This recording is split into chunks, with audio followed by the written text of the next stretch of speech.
Pemirsa, Presiden Prabowo Subianto panggil sejumlah menteri ke kediamannya di Hambalang, Bogor, Jawa Barat. Nampak hadir Menteri Investasi dan Hilirisasi yang juga Kepala Danantara Rosandro Roslani, kemudian Menteri SDM Bahlil Lahadalia. Kemudian ada Sekretaris Kabinet Teddy Indra Wijaya yang menjelaskan pertemuan tersebut membahas percepatan pengelolaan sampah menjadi energi atau waste to energy atau WTE di berbagai wilayah di Indonesia. Program WTE diharapkan menjadi solusi strategis dalam mengatasi persoalan sampah yang selama ini belum tertangani optimal dan juga mendukung penyediaan energi alternatif yang berkelanjutan.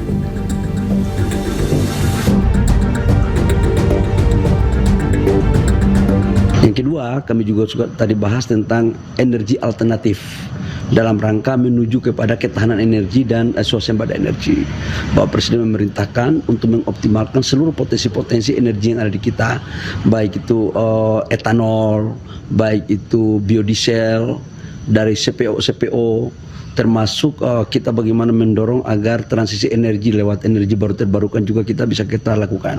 Dalam rangka pengendalian supply and demand terhadap batu bara maupun nikel, sampai dengan hari ini tidak ada perubahan kebijakan apa-apa dari Menteri SDM. Tadi sudah saya laporkan ke Bapak Presiden sambil kita melihat perkembangan.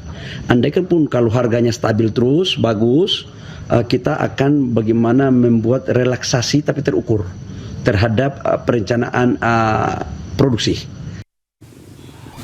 Kapustan TNI Majen Aulia Dwi Nasrullah memastikan proses hukum terhadap oknum anggota TNI pelaku penyiraman air keras terus berlanjut. Atas kasus ini pun, Kepala Badan Intelijen Strategis BAIS berakhir mundur.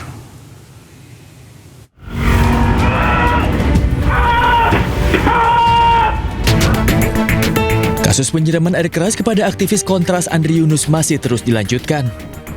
Puspom TNI terus mendalami peristiwa yang terjadi di kawasan Senen, Jakarta Pusat 12 Maret 2026 tersebut. Keempat prajurit TNI terduga pelaku penyiraman air keras kepada Andri Yunus aktivis Kontras masih dalam proses penyidikan. Jika terbukti, para pelaku akan diberhentikan secara tidak terhormat.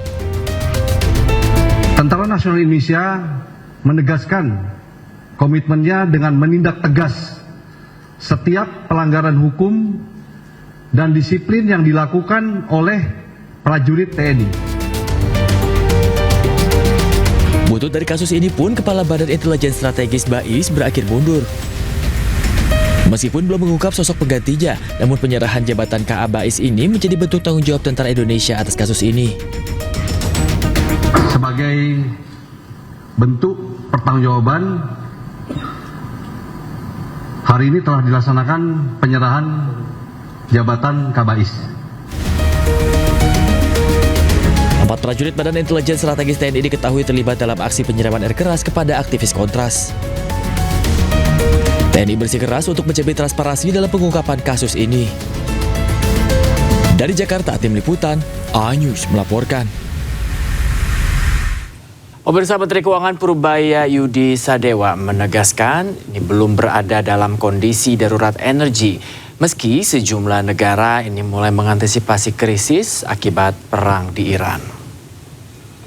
APBN kita kan masih tahan. Saya nggak rubah APBN atau subsidi yang ada sampai titik yang mungkin nanti harga minyak tinggi sekali ya. Tapi pada saat sekarang sampai akhir tahun dengan harga sekarang kita masih tahan APBN ya, tergantung keputusan pimpinan nantinya. Tapi saya tawarkan aman. Darurat energi itu bukan di APBN ya. Darurat energi adalah kalau misalnya supply-nya berhenti. Itu yang saya takut, harganya kan bukan harganya ya, supply-nya nggak ada itu. Ini kan masih ada supply-nya. Jadi kalau bilang darurat enggak, tapi kita mesti siap-siap terus ke depan. Kalau misalnya keadaan seperti ini sering terjadi, apakah kita akan deg-degan terus? Apakah nanti Anda akan maki-maki saya terus? Desain anggaran jelek segala macam, atau buat BGN, buat apa lagi sehingga yang lain nggak ada? Kan dihitung semua. Dan satu lagi yang mereka lupa, belanja pemerintah itu cuma sekitar 10% dari PDB kita kan. Yang 90% pasti bukan belanja pemerintah, berarti swasta kan kira-kira. Rumah permanen Rabu dini hari ludes terbakar di Medan, Sumatera Utara. Nenek penghuni rumah sempat menyelamatkan diri saat api mulai membesar.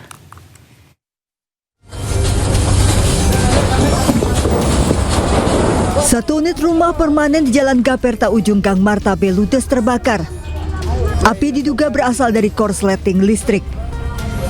Api dengan cepat membesar karena banyaknya bahan yang mudah terbakar di dalam rumah. Warga yang melihat kepulan asap berusaha membangunkan nenek pemilik rumah. Korban yang melihat kobaran api pun berhasil menyelamatkan diri. Petugas damkar yang tiba di lokasi sempat kesulitan memadamkan api karena akses jalan sempit menuju lokasi kebakaran.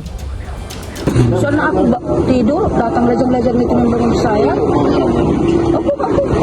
keluar api, keluar api. Ini nak tidur. Mama ini di kamar, Iya. Beruntung tidak ada korban jiwa, namun kerugian diperkirakan mencapai puluhan juta rupiah. Dari Medan, Sumatera Utara, Ahmad Ridwan Nasution, iNews melaporkan. Sebuah taksi online menabrak pedagang dan warga yang berdiri di tepi Jalan Raya Candi Sidoarjo, Jawa Timur. Kedua korban meninggal di tempat. Diduga sopir mengantuk sehingga hilang kendali.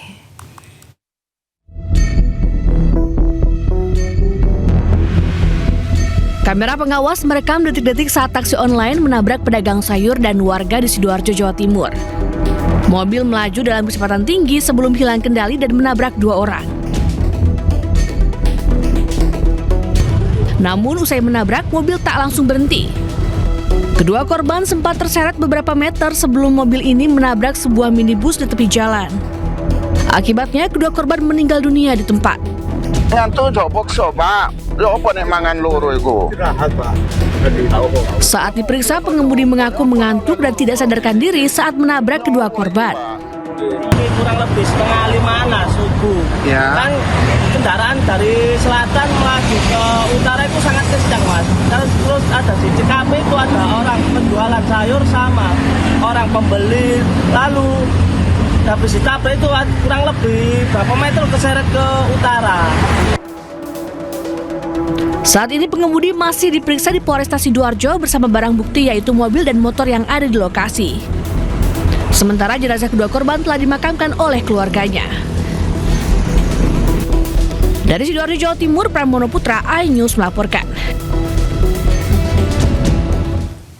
Pemirsa, seorang pemuda mengalami luka parah setelah terlibat kecelakaan lalu lintas di Desa Windorejo, Kabupaten Mojokerto. Peristiwa tersebut terekam kamera pengawas.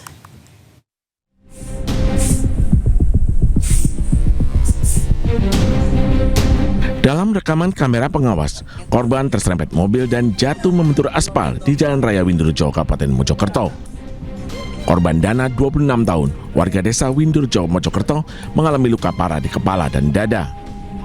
Tim relawan ISM yang datang ke lokasi langsung melakukan evakuasi dan membawa korban ke Rumah Sakit Profesor Dr. Sukandar Mojosari. Jatuhnya tuh barengan, Pak, sama mobil. Mobil. Kalau korbannya berapa orang sih, Mas? Satu. Kondisinya gimana, Mas? Kurang tahu. Parah, Mas ya? Parah. Anak mana sih, Mas? Anak sini. Warga sini. Ya. Dari arah mana tadi, Mas? Dari arah timur. Kejadian ini telah ditangani petugas unit Laka Satlantas Polres Mojokerto. Sedangkan kendaraan korban diamankan sebagai barang bukti. Dari Kabupaten Mojokerto, Jawa Timur, Solahuddin, iNews melaporkan.